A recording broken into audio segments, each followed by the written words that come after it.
Hello, hi. Hi, and welcome to episode 2 of Yap Sessions.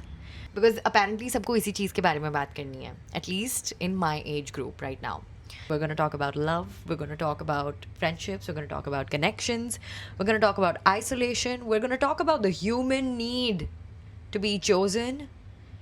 And we're going to talk about the pursuit of it all. Today, I want to talk a little bit about things I've been reflecting on. I know I'm in a profession where I'm supposed to show how I live life. Well, not supposed to show, I choose to show that. And I'm pretty comfortable with it. And I also think I am good at it because I am able to show things in my life, possibly hold your attention while I'm at it, where you either learn something by the end of it, or if not, at least you're entertained by the end of it. But lately, I'm not just a creator, I'm also a consumer of the very industry I am in. And there are some realizations that have been slightly hard hitting lately, which is why I am making this video. Uh, Social media happens to be a place where influencers and content creators very naturally show positive sides of their lives. Naturally so. Nobody wants to see how uncomfortable and painful life is. We are not opening Instagram very subconsciously for reality checks often. We are opening it for a light-hearted giggle, maybe to learn about a brand new eyeshadow or whatnot. But also being an equal consumer of content, I realize only looking at what people are doing in their lives is a big information overwhelm for me. In that moment, of course, I am aware of the fact that it is their highlight reel, but these things go deep into your subconscious and they keep me up at night. There is a reason why your dream symbolism have larger meanings, and I truly feel it's your moral and imperative duty to pay attention to the kind of dreams you get. I recently had a dream that really left me shook for a big chunk of my day where I couldn't stop crying, and it made me reach out to people and further just like reminded me I need to log off a lot more. But the bad dream was not the reason. I need to log off for a lot more other reasons. We're going to talk about love. We're going to talk about friendships. We're going to talk about connections. We're going to talk about isolation. We're going to talk about the human need to be chosen. And we're going to talk about the pursuit of it all. Why it's both painful and why it doesn't really have to be, you know, truly held at a pedestal. I'm currently at a stage in my life where there are only two things that people talk about: career and love. Now, I was recently asked by a friend what exactly is my 5 year plan. And I did not really have a very KPI driven answer कि objectively मुझे यही करना है, मुझे ये चीज़ चाहिए, मुझे ये सब करना है. I want to live life without the stress of thinking. Okay, let me rephrase. I want to live life with the mindset that पैसे कहीं से भी बन जाएंगे. I know I am a gifted kid. It is also a disservice to yourself when you know you are gifted and you don't acknowledge it, you don't celebrate it, and you do not harness that energy. Ever since I was a kid, I knew I was gifted. I might sound cocky to you, and I'm completely okay with that consequence. But I know I have skill, I know I have talent, and I know I can market it, which further puts me in a confident position in my head कि पैसे कहीं से भी आ जाएंगे. I now want creative fulfillment because I want to live my life with a standard, which is one of the first realizations that I want to talk about. Your standards do not come by a Pinterest board. They do not come by looking at a girl's bag. They do not come by comparing yourself to other people. They truly come from your level of fulfillment. How fulfilled you are defines your standards. Fulfillment can look very different for very different reasons and for all different people. It comes from experiences, it comes from new experiences. You have to introduce yourself to newer people, places, things, pains, joys, for you to know what's for you and what's not for you. Those new neural connections are so important for you to know your threshold of joy, of pain, of what you want in life, and hence only allowing what you want in life and more. Okay? Your standards come from fulfillment. Fulfillment drives standards. Let me talk about love. Because as I mentioned, I'm at a stage in my life, I'm 27 right now, finally, the late 20s, where most of the people in the age group of 27 onwards are talking about getting married, finding the one, whether they've found the one, whether they're doing something about finding the one. And most people, like, I like to keenly observe how when people complain about love, there's uh there's distinctively two voices that I hear. One is that love is not for me. I don't need a man. Everything I have done, I have provided for myself. Being hyper independent is hot.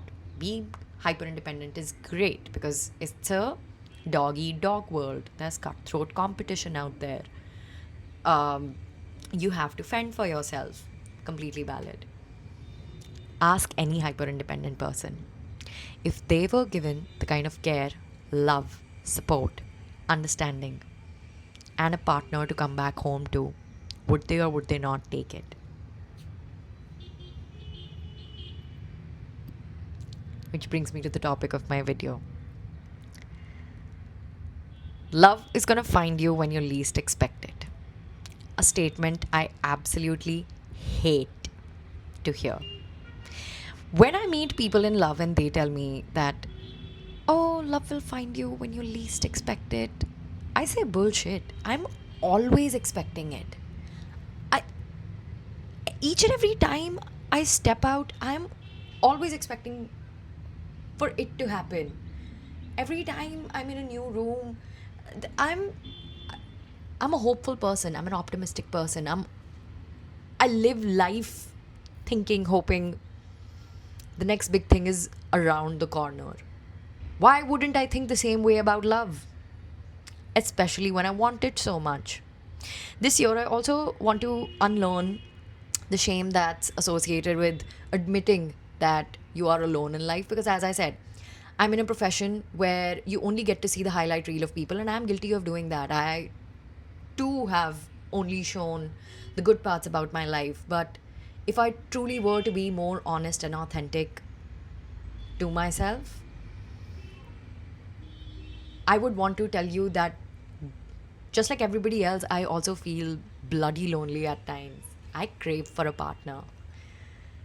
Which is why when my friend asked me what my 5 year plan is, मुझे पैसों की चिंता नहीं करनी. I want to reach a point where I am the most creative, authentic, and honest version of myself. I don't want to spend time waiting to be that person. Me recording this video is a step in that direction. Coming back to where we were. Talking about love. Because apparently सबको इसी चीज़ के बारे में बात करनी है. At least in my age group right now. I'm very happy to see some of my close friends married, engaged, in happy relationships. But when the topic comes to me and my single friends, and of course, the disappointing nature of how the dating scene is right now comes up very naturally. The people in love only have one statement to throw at us, which is that love will find you when you least expect it. I say bullshit. You expect people to live life as if the world was a giant waiting room and you're just waiting to be picked and chosen and loved? It takes me back to the feeling of sports period in school.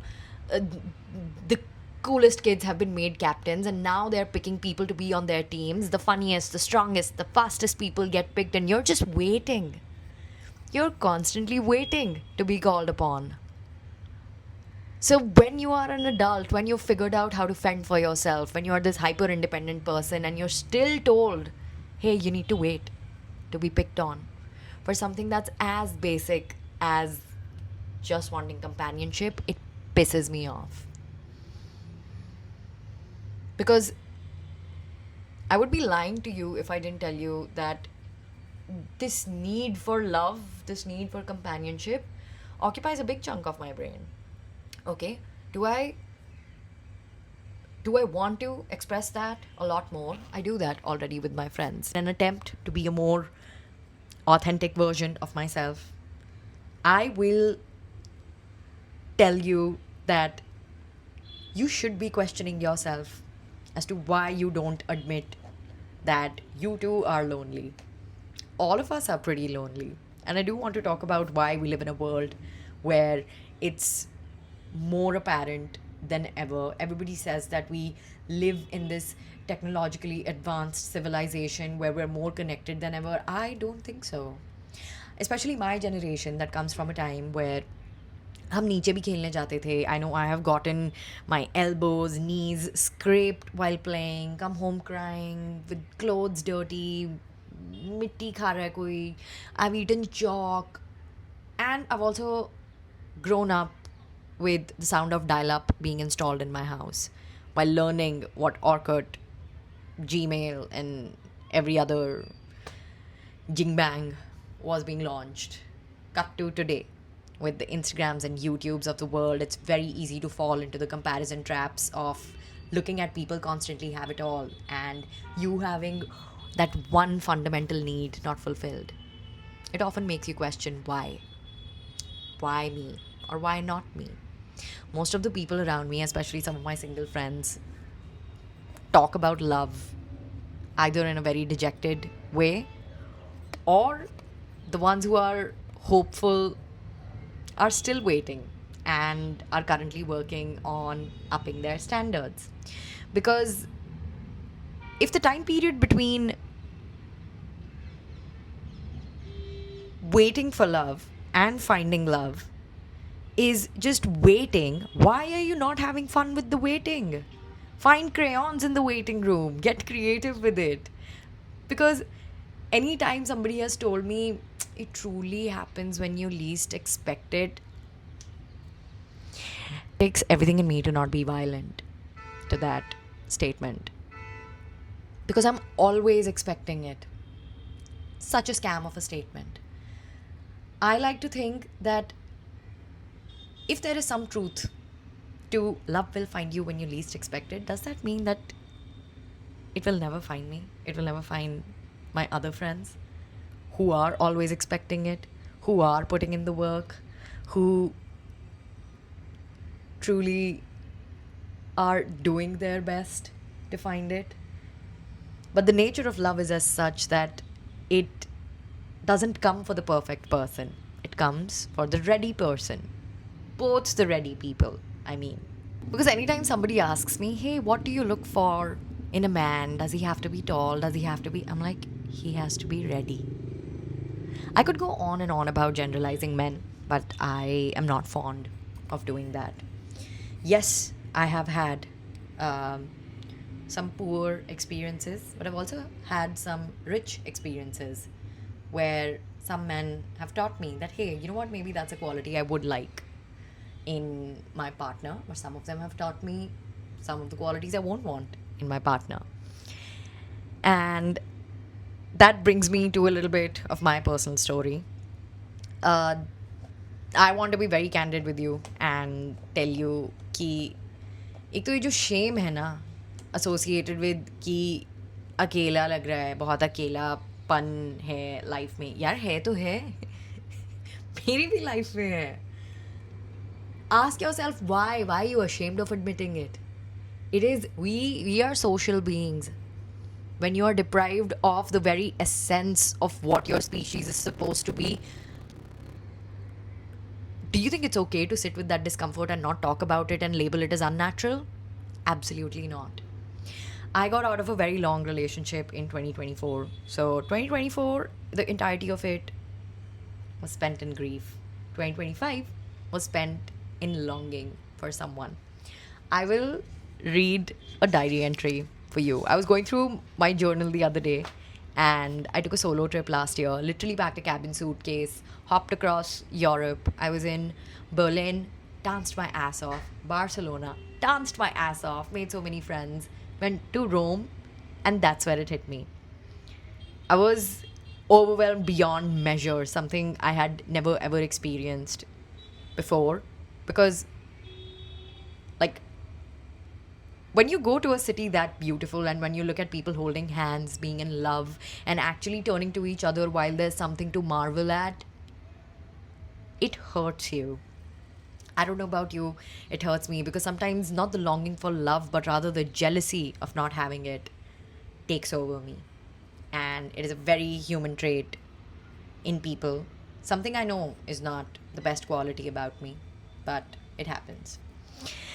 This is when I was sitting in a church. All I remember is just like bawling my eyes out for an hour. And I wrote until I felt better. I have written, I just want to have a loving partner who I can see this beautiful world with. It hurts me a lot sometimes, looking at people in love. Not because I'm jealous, lies, I was jealous, but because I've been craving for it for some time now. When your constant state of being is that of hunger, the sight of a steak on your neighbor's plate does not really bring you joy, you know. Dear diary, dear God, whoever is listening to me, I know there is someone out there for me. I hope when they arrive in my life, I hope I am ready. I hope they are ready. I hope they don't just stay because of the desire, I hope they stay for the depth. I hope their love is a promise to be a witness to my life. I hope their love means that their words match their actions. I hope when love arrives, I hope I'm accepting of it too. I know we live in an era where casual shit is so abundant and easy, and I love that for the people who want casual shit. I, on the other hand, don't. Okay? Um, I'm lucky and I'm proud of the fact that I've had experiences in life that have left me fulfilled and left me with a standard of what I want. As I said, your level of fulfillment drives your standards. For the love of God, have better standards for yourself. And that won't come with, I'm not gonna text him, I'm gonna ask him to pay for everything. No. That level of standard has first to be poured inwards for it to truly show through your skin. When you truly live by your standards, you become magnetic. And I have seen that happen for people. You know, a post breakup girl is the best example to give you of like a life transformation of a person who has undergone an entire um, standard reconstruction journey. So, be that as it may, if you have an example around you, please be there for her and support them in whatever measure possible. But I still believe that if the world is a waiting room and love is supposed to find me when I least expect it, I am gonna have fun in the waiting room. Okay? Because life becomes so much more abundant. You become so much more rich in experiences and people, and like rich in general also, because opportunities come knocking on your door when people know you are not like waiting for something to happen to you. You go out there and get it. If love is supposed to find me when I least expect it, I know love is finding me today in the kitchen. Love is there in my lunch. Love is in the way I dress myself. I'm wearing a 100% linen dress right now. This is something that makes me very happy, and on Sunday I just want to dress easy. And I love that about myself, that I do that for myself. Love is in the way I make my bed. Love is in the way the sun enters my room. Love is in so many different ways. So you're absolutely right when you say that love does find me when I least expect it. But it would be a disservice to also not acknowledge the fact that there are some needs and some kinds of love that only a romantic companion can fulfill. I am not going to discount my need or your need for that. It's a very realistic need. And all I want to say is putting that at the center of everything might be a little unfair, because there is So there's so much more that you're supposed to do in the process of finding them. It's not that they are the end goal, they are the because. Okay? I mean, how do I explain it? I might not have an abundant vocabulary to like to drive you to the point that I want to make and how like passionately I feel about this. But the pursuit of it does not mean that your life stays on hold. The pursuit of it does not mean that your pursuit is your to do for the day. Okay? You've got to stop waiting and not feeling like a complete person until you've found your partner. I also know some women in my life who like put this entire journey of finding a partner on such a high pedestal that everything around them becomes about it.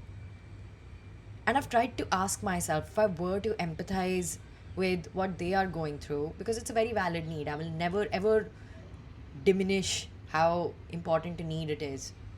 But it always makes me question as to why are you not curious enough about everything else about yourself?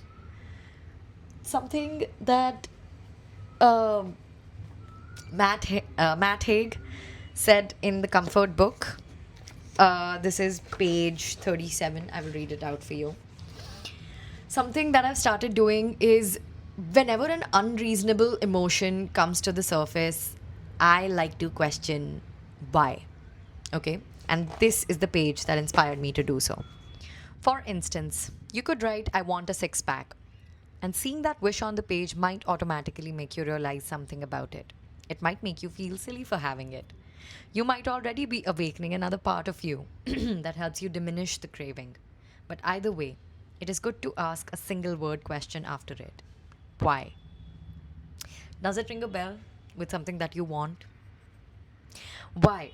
Why do I want a six pack? Then to be entirely honest in your answer, I want to look good. And again, why? For myself.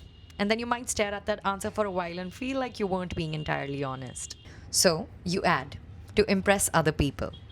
And then, like some incessant Socrates, ask it again. Why? Because I want their approval. Why? Because I want to belong. Why? And you can keep going deeper and deeper. So the tunnel of whys until you reach the light of realization. And the realization may be that wanting the six pack wasn't really about the six pack. It wasn't about your body. It wasn't even about health or strength or fitness. It was about something else entirely. Something that wouldn't be fundamentally addressed or solved by gaining the six pack. To drive my point home, if love is supposed to find me when I least expect it, I personally feel that love though is supposed to find me when I'm watching Netflix at home. They will ring the doorbell and they'll be like, Princess, I heard you were watching Bridgerton and मुझे पता था आप मुझे यहीं पे मिलोगे. I'm like, perfect, this is exactly how I planned it to be. But then again, the world is not the skull-sized make-believe that goes on here. The world is when you're out there and vulnerable and actually pouring love into the very ordinary things that drive your daily. Now, I'm also operating with the assumption कि आप अभी ये सब नहीं कर रहे हो. Conjecture. ठीक है? I get it. If you're doing that already, you probably know what I'm talking about. But if you're not, let this video be your reminder. I also have to tell you the other side of having this need to find love and unlearning the shame around it. Because if there's one thing that having fulfilling experiences has taught me, is that sure, it spoils my standard for the way I want to live life. Having new experiences has taught me that, hey, if I'm able to take myself on a solo trip, I would love to explore new places, but now with my companion. Having new experiences and fulfilling experiences teaches me that, hey, if I have discovered my love for food, I would also love my partner. I would also love it if my partner were a foodie and I would love to cook for them or like go on culinary adventures across the world or go out on date nights. To remind you, your fulfilling experiences will drive your standards. but it shouldn't put your constant need to find the partner at the center of it.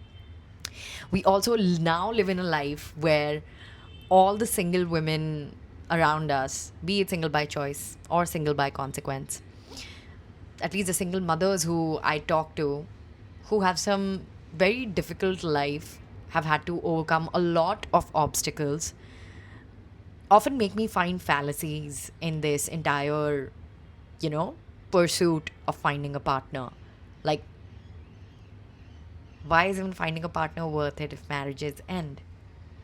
Something that Twinkle Stanley said in one of her reels, which really stuck with me, is that you also have to approach companionship. And this might be a very negative view. You can come for me if you want to. But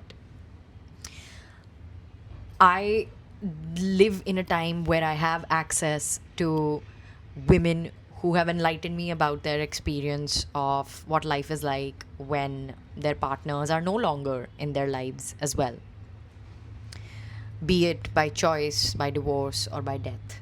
Okay. Uh, Single mothers are dealt a very, very tough hand by life. Any single parent does, to be honest. But single mothers, especially. I have been raised by a single mother. I lost my father when I was 11. And when I read this page, which makes me question the why I crave a partner, I am not afraid to admit it comes from the very need of having masculine reassurance.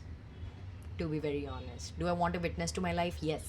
Well, of course, you want to see your partner look at you while you're doing life, and you want to see your partner also do life. That is like very basic. But all of us have unfulfilled needs. There is no shame in admitting those needs. क्यों shame क्यों है? आपको लगेगा कि आप needy हो. We are humans, we have needs. तो by default हुए ना needy. भूख लग रही है, hunger is a need. तो आप needy हुए, हाँ हुए ना. तो there's no shame in being a needy person. You should feel shameful for not being honest with yourself about it. Unlearn that shame. And as I was saying, when you think of companionship, you also have to think of a future. Well, what if it doesn't work? Then you'll go into this entire spiral of मैंने इसको इतने pedestal पे रखा ही क्यों? And then again, the entire self-loathing, loneliness might come back to you or might not. I don't know how you as an individual work. You know yourself the best, but these are very natural emotions, very natural apprehensions that I have about companionship. That if it truly has to happen to me, there is also, it's highly possible that, I hate to say this out loud, but it's highly possible that I find my partner, and what if I get divorced? It scares me. It scares me a lot. It scares me more than not finding a partner. What if I've found the partner and it doesn't work out? But I haven't thought that far in life. But point being, loneliness is like the undertone of almost everything we do in this human condition. And we shouldn't be afraid to admit it. We shouldn't place so much weight on the pursuit of wanting to fix this loneliness, because we end up taking some stupid decisions when there's a constant need to fix something which is actually our true nature. Which brings me to the point of talking about this pursuit. A book that I want to reference is Andy Warhol's Beauty. By the way, it's very well written. It's very candidly written. I've been enjoying underlining so many sentences in this. He talks about how sometimes the pursuit and the longing for love is actually far more exciting than getting it. You know, like not knowing about sex and only watching hints of it in movies and television and hearing about it from friends is often far more exciting than actually having done the deed. Being in love and waiting to be in love can, I'm not saying is, but can be far more exciting than being in it. Um, this is page 11, and these are the lines I've underlined. I tried and tried when I was younger to learn something about love, and since it wasn't taught in school, I turned to the movies for some clues about what love is and what to do about it. In those days, you did learn something about some kind of love from the movies, but it was nothing you could apply with any reasonable results. But I always thought that movies could show you so much more about how it really is between people, and therefore help all the people who don't understand to know what to do and what some of their options are. That was the whole idea. Two people getting acquainted, and then when you saw it, you saw the sheer simplicity of it. You learned what it was all about. Those movies showed you how some people act and react with other people. They were like actual sociological for instances. They were like documentaries. And if you thought it could apply to you, it was an example. And if it didn't apply to you, at least it was a documentary. If it could apply to somebody you knew and it could clear up some. Wait 1 second. Sorry. It was an example. And if it didn't apply to you, at least it was a documentary. It could apply to somebody you knew and it could clear up some questions you had about them. If love is supposed to find us when we least expect it, then let the world be a waiting room. We are going to go find some crayons. We're going to go find where the play area is. And with whatever love we have in us, we're going to have some fun there. We're going to let love find us in the journey of finding a companion. But we're not going to let the wait put that on hold for us. Because when I tell you, like, life truly becomes so much more abundant when the weight of this is lifted off. When you truly feel like, अच्छा ठीक है 27 पे partner नहीं मिला, that's fine. 28 पे नहीं मिला, fine. What if you truly started living with the idea that maybe 40 तक नहीं मिलने वाला, तो मैं तब तक क्या वेट करूँगी? नहीं. नहीं. I will go to my masters. I will build the best body I have been given the chance to. I'm going to learn new things. I'm going to learn new languages. I'm going to pour all that love into my friends. And if love has to find me, I hope they're lucky and I hope they find me. If not, I will be a little sad about it, but at least I won't have an unfulfilled life. You also need to realize we as humans get very easily influenced by the kind of ideas we are fed online.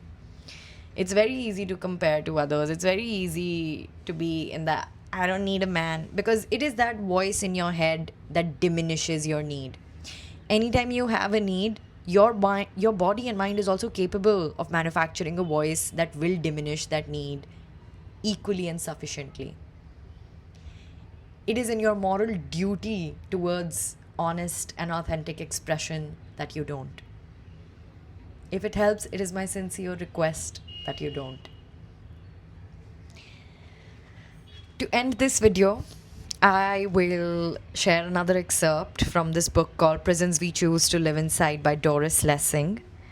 This book was also the Nobel Prize winner for literature. I will check which year. But something that Doris Lessing says is that we are fortunate in that we are able to teach ourselves what we will, if our schools seem to us deficient, and to reach out anywhere at all for ideas that seem to us valuable. I think we should make more use of these freedoms than we do. You coming to YouTube and watching this video is already a step in that direction. You being more curious about what to do with your single life is a step in that direction. You choosing to journal your silly little thoughts and seeing how much progress you can make emotionally, just like I did, is a step in that direction. This little red journal comes with me every time I travel. And let me tell you, like, while travel is very fulfilling, it is the one experience that makes me go deep into the tunnel of asking myself, why? And I talk to my journal as much as I can. And even though I don't have the answers, it becomes great fodder for me to reflect on. And then eventually I do have the answers. Every time I felt lonely in my journal, I know exactly what she was going through. And I hold that past version of myself with so much more kindness in my eyes. So cut yourself some slack, give yourself the grace you deserve, go out and have some fun, and honestly, let love find you when you least expect it. I don't care. All I care about is you having bloody good standards for yourself by having some very fulfilling experiences, being connected with nature, and staying as true to yourself as you can be. Because I don't know about you, but if I had to answer the question of what I'm doing in the next 5 years, that would exactly be my plan. Bye, have a good day, and stay sexy, stay hot, stay single if you have to, and do your thing. I love you.